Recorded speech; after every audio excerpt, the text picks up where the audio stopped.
রথের চাকা ঘোরে, মন্দির ফেলে আসে পিছনে, কোলাহলে ডাকে লক্ষ লক্ষ প্রাণ। কিন্তু কোথায় চলেছেন জগন্নাথ? কোথায় সেই রহস্যময় গন্তব্য যেখানে ভগবান নিজে বিশ্রাম নেন?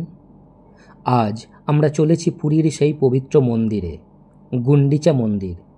এক নিঃশব্দ আশ্রয়, এক স্বপ্নময় অধ্যায়, যেখানে ভক্তের কাছে আসেন স্বয়ং ভগবান, আর ঈশ্বরের আশীর্বাদে ভরে ওঠে সমগ্র পুরী নগরী। গুন্ডিচা শুধু এক মন্দির নয়, এটি ভগবান ও ভক্তের নিবিড় মিলনের এক শাশ্বত প্রাঙ্গণ। এ এক অলৌকিক গন্তব্য যেখানে ঈশ্বর নিজে বিশ্রামে যান, রথে চড়ে স্বয়ং পৌঁছে যান তার ভক্তদের মাঝে। পুরীর গুন্ডিচা মন্দির জগন্নাথ সংস্কৃতিতে অত্যন্ত গুরুত্বপূর্ণ এবং বিশেষভাবে পরিচিত রথযাত্রার সঙ্গে সম্পর্কিত একটি তীর্থস্থান। এটি পবিত্র পুরীধামের উত্তর পশ্চিম দিকে শ্রী জগন্নাথ মন্দির থেকে প্রায় 2.5 কিলোমিটার দূরে অবস্থিত। গুন্ডিচা মন্দির রথযাত্রার সময় ভগবান জগন্নাথ, বলরাম ও দেবী সুভদ্রার অস্থায়ী আবাস। এই গুন্ডিচা মন্দিরকেই ভগবান জগন্নাথের মাসির বাড়ি বলা হয়।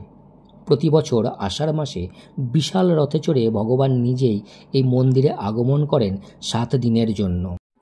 ইতিহাস বলে এই মন্দিরের নামকরণ করা হয় রাজা ইন্দ্রদ্যুম্নের স্ত্রী গুন্ডিচা দেবীর নামানুসারে। তিনি ছিলেন এক ভক্তিময়ী রানী, যার নির্দেশেই এই মন্দির নির্মিত হয়। যদিও এর স্থাপত্য অত্যন্ত সরল, তবুও এর ধর্মীয় ও সাংস্কৃতিক গুরুত্ব অপরিসীম। মন্দিরটি কালো ব্যাসল্ট পাথরে নির্মিত, নেই জাঁকজমক, নেই সোনালি কারুকাজ, তবুও এখানে আছে এক অদ্ভুত শান্তি, এক গভীর টান। মন্দিরটি 4টি ভাগে বিভক্ত: সিংহদ্বার, জগমোহন মণ্ডপ, নৃসিংহ মণ্ডপ এবং গর্ভগৃহ। মন্দির চত্বরটি একটি প্রাচীর দ্বারা বেষ্টিত এবং এর ভিতরে একটি সুন্দর বাগান রয়েছে।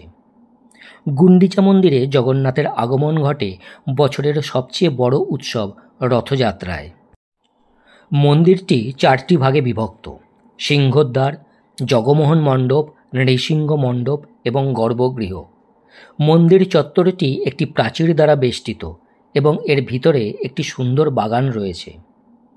গুন্ডিচা মন্দিরে জগন্নাথের আগমন ঘটে বছরের সবচেয়ে বড় উৎসব রথযাত্রায়। এই সময় 3টি বিশাল কাঠের রথে চেপে ভগবান জগন্নাথ, বলরাম ও দেবী সুভদ্রা শ্রীমন্দির থেকে রওনা হন গুন্ডিচা মন্দিরের পথে। লাখো লাখো ভক্ত সেই রথ টেনে নিয়ে যান এই মন্দির পর্যন্ত। 7 দিন ধরে তারা এই মন্দিরে অবস্থান করেন। এই সময় চলে নানা পূজা, আরতি, সেবা, প্রসাদ বিতরণ এবং পরিশেষে বাহুড়া যাত্রা, বাংলায় যাকে বলা হয় পুনঃযাত্রা, অর্থাৎ ত্রিদেব আবার ফিরে যান শ্রীমন্দিরে। এই 7 দিনের একটি গুরুত্বপূর্ণ দিন হল হেরা পঞ্চমী।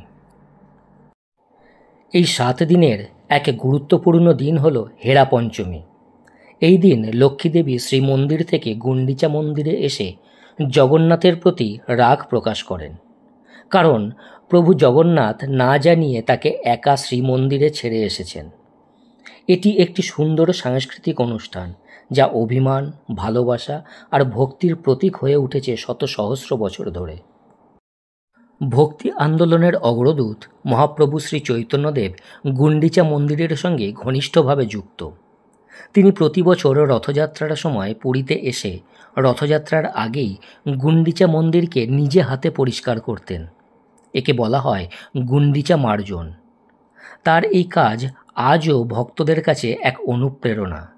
ঈশ্বরের জন্য নিজের হাতে ঘর পরিষ্কার করা আত্মার পরিশুদ্ধির এক প্রতীক। গুন্ডিচা মন্দির এক নিঃশব্দ আশ্রয়, যেখানে ভগবান আর ভক্ত একে অপরকে খুঁজে পান। এটি শুধুই ইতিহাসের অংশ নয়, এটি চলমান ভক্তির এক স্বতঃস্ফূর্ত বহিঃপ্রকাশ। প্রতি বছর সেই একই পথে রথ গড়িয়ে চলে যায়, কিন্তু আমাদের হৃদয়ে গুন্ডিচা মন্দির থেকে যায় স্থায়ীভাবে, যেন সেখানে অপেক্ষা করছেন ভগবান শুধু আমাদেরই ডাক শোনার জন্য।